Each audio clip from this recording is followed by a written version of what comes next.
Bien, bonsoir les amis. Nous nous retrouvons donc pour la paracha de Pinchas, d'après les enseignements du Rav Noam Perel. Alors la paracha de Pinchas commence par une énumération des Béné Israël. On fait un décompte et Rashi nous dit que Moshe a reçu les Béné Israël, Dieu les a comptés. Et maintenant, Moshe finit son rôle, il va mourir dans le désert et le peuple d'Israël va rentrer en Eretz Israël sous la direction de Yoshua. Et donc, il faut qu'il rende avec un compte les Béné Israël pour montrer qu'il a été le berger fidèle à sa mission. Et on nous énumère les familles et le compte des Béné Israël. Vous venez Falou Eliav, vous venez Eliav, Nemuel, Vedatan, Aviram, nous raconte les engendrements et les nombres. Et tout à coup, au milieu, on nous raconte que vous venez Eliav, les enfants d'Eliav, Nemuel, Datan, Vaviram, Hu Datan, Vaviram, Kriya Eda.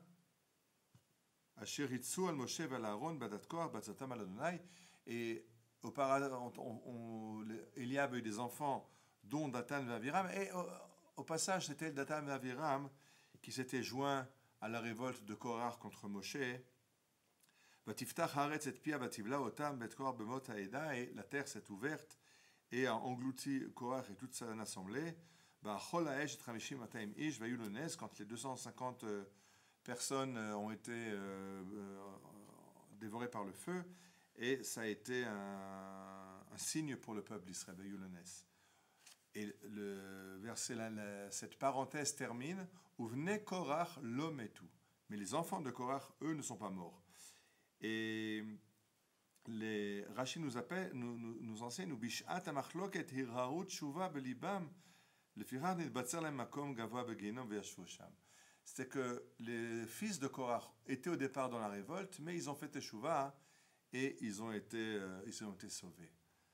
Alors là-dessus, le Midrash nous donne un enseignement que je vous donne. L'amnatzach al shoshanim livne Korach maskil shir yedidut, un chant pour les roses et pour les chantés par les enfants de Korach.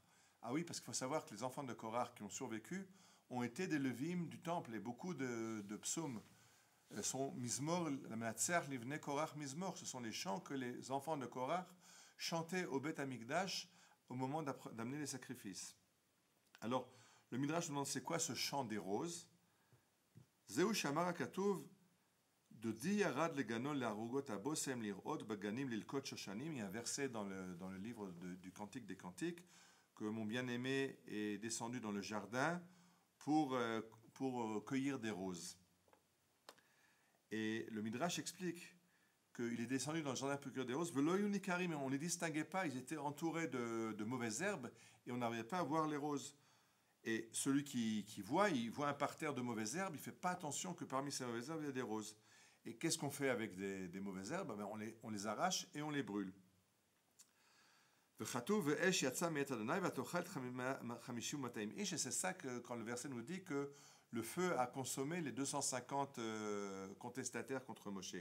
Où venait Korach chez Shoshanim, mais les enfants de Korach qui eux étaient des roses parmi ces mauvaises herbes, eux ont été mis à part par Akadosh Baruch Hu pour ne pas être consumés par le feu, car Kafatz Akadosh Baruch Hu v'itzilam, et de la même façon que le bien-aimé vient cueillir les roses parmi la mauvaise herbe, de cette même façon, Dieu a sauvé Korach des 250 mauvaises herbes, des 250 contestataires avec Datan et Aviram qui ont contesté. Et le Rav Noam Perel nous explique ce midrash. On se rappelle qu'Abraham a prié quand Dieu lui annonce qu'il va détruire Sodome et Gomorrhe à cause de la mauvaise conduite des habitants. Abraham dit, mais peut-être il y a des tzadikim, alors il faut les sauver. Et le Talmud nous enseigne qu'il y a des arrière-petits-enfants de Haman. Haman, le personnage qui a essayé de détruire tout le peuple d'Israël, et ça nous a donné la fête de Purim. D'après le Midrash, il y a des descendants de Haman qui se sont convertis et finalement qui ont été rabbins. Et d'ailleurs, un Midrash dit que Rabbi Akiva est descendant de Haman. Rabbi Akiva, le plus grand des Chachamim, était un descendant de Haman. Et c'est ce que dit donc le texte. Mibne banav shel Haman limdu Torah bebne Brak. Les arrière-petits-fils de Haman ont enseigné la Torah à Bnei Brak, c'était des Chachamim. Ou le Havdil banav shel Korach, et les enfants de Korach, qui faisaient partie des Leviim qui chantaient au temple. Et donc il faut faire très attention. Il faut faire très attention quand on cherche à condamner un rachat. Il faut faire attention que ce rachat, il a des fois un potentiel qui peut permettre de faire avancer l'histoire. Et si on veut tout casser, on veut déraciner ce rachat, le faire disparaître, il faut faire attention qu'il n'y a pas dans son potentiel quelque chose qui est très important pour le peuple d'Israël et pour l'humanité entière, comme par exemple les enfants de Korach qui étaient le Vim au Beth Amikdash et qui nous ont donné une grande partie des psaumes, comme par exemple Shmuel qui était descendant de Korach lui aussi et qui est le prophète qui a oint les premiers rois d'Israël, Shaoul et David. Et comme Haman, dont l'arrière-petit-fils a enseigné la Torah. Et si je reviens au premier exemple, Abraham qui prie pour Lot, parce que c'est Lot qui va sauver. D'ailleurs, quand Lot avait été fait prisonnier, Abraham était parti faire la guerre aux 4 rois pour sauver Lot, parce que Lot, c'est l'ancêtre de Ruth, c'est l'ancêtre du Mashiach. Et si Lot disparaît, sans avoir donné naissance à Ruth, à Moab qui donne naissance à Ruth, alors on perd la possibilité du Mashiach. Et je pense que c'est un enseignement très très important, surtout dans notre situation actuelle où la société israélienne est tellement fracturée et que chacun souhaite de voir l'autre disparaître. Non, on souhaite de voir l'autre faire teshuva, on souhaite de voir l'autre trouver sa mission et sa voie, parce que Am Israël est composé de 12 tribus et chaque tribu a son rôle à jouer. On en a déjà parlé. Et on a la tribu de Yehuda et la tribu de Yosef, qui sont les tribus principales qui construisent Am Israël. Mais on a aussi Shimon et on a Naphtali. Toutes les couleurs d'Am Israël, c'est ces couleurs, c'est ces instruments qui, quand ils jouent en harmonie, forment cet orchestre qui interprète une symphonie. Si jamais il y a un des instruments qui fait des couacs, alors la symphonie est gâchée. Alors il faut faire attention, surtout quand on parle de gens qui sont Rechem, des fois, donc on n'a pas de solution. La Torah nous dit que Korach a été... bon, c'est pas très clair si c'était englouti ou brûlé, ou englouti et brûlé.